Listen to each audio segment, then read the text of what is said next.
High বন্ধুরা, আপনারা কিরকম আছেন? আমার সাথে যদি চা খেতে চান, আমি এখন চা তৈরি করতে যাচ্ছি।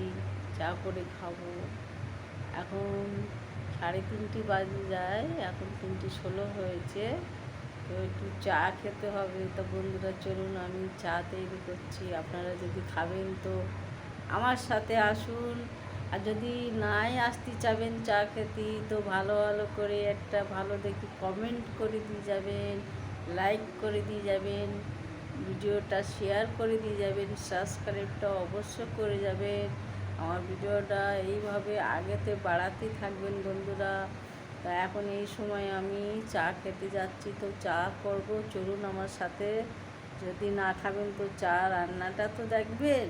তো চলুন আমার সাথে রান্নাঘরে। বন্ধুরা আমি গ্যাসটা জ্বালবো, গ্যাসটা জ্বেলে নিয়েছি বন্ধুরা। দেখুন আমি জল বসিয়ে দিয়েছি, এর মধ্যে আমি 1 লিটার চায়ের জল দিয়ে দিয়েছি। আমরা সবাই মিলে খাবো বাড়িতে। দেখুন জলের মাত্রাটা দেখুন কতটা আছে। এবার জলটা গরম হয়ে যাবে, তার দুধটা দিয়ে দেবো। নিলাম চায়ের মধ্যে দেবো, এই 1 চামচ দিয়ে দিলাম, এতে চা তৈরি হয়ে যাবে বন্ধুরা।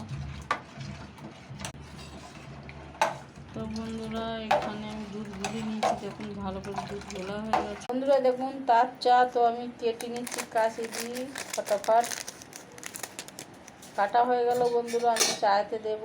চা আছে বন্ধুরা, 1 চামচ চিনি দিয়ে দিলাম, বড় চামচে করে। তার চা খাচ্ছি আমি আজকে, আমি টাটা গোল খাই, তা আজকে আমি তার চা নিয়ে এসেছি, তো তার চা বানাচ্ছি। এটা হচ্ছে 10 টাকার দামের প্যাকেট, এই যে দাম। তো সবটাই দিয়ে দিলাম, আমি লিকার বেশি খাই। 10 টাকা দাম তার চা, আমি সবটা ঢেলে দিলাম, লিকার বেশি খাই সেই জন্য। এই যে দাম এখানে রাখা আছে তার চা। আমি টাটা গোল খাই, তো আজকে তার চা খাচ্ছি বন্ধুরা। আমি চাটা একটু নেড়ে দেবো, চাপাতি দিয়েছি একটু ভালো করে হোক বন্ধুরা। 1 গ্লাস দুধ চিনি দিয়ে মিলে উঠিয়ে নিয়েছি বাচ্চার জন্য, বাচ্চা খাবে। তো এখানে চা বাদ বাকি করে নিচ্ছি। আমার চা এখানে ফুটি তৈরি হয়ে গেছে, দেখতে পাচ্ছেন লাল চা তৈরি হয়ে গেছে। আমি আবার উঠিয়ে নেবো, ফুটছে আমার চা, লাল হয়ে গেছে কালার। এই দেখুন চার কালার কি সুন্দর হয়ে গেছে। কাপের মধ্যে ছেঁকনি চা আমি উঠিয়ে কাপের মধ্যে ঢেলে দিচ্ছি। দেখুন চা নিয়ে নিলাম, চা উঠিয়ে নিচে, এই চাটা ঢেকে দিলাম। এখানে 2 কাপ চা নিয়ে বন্ধুরা দেখুন আমরা চা খাচ্ছি বন্ধুরা। চা তৈরি হয়ে গেছে, খেয়ে দেখাচ্ছি আর বলছি কিরম হয়েছে। হেভি টেস্টি হয়েছে, ভালোই হয়েছে আর টেস্টি ভালো।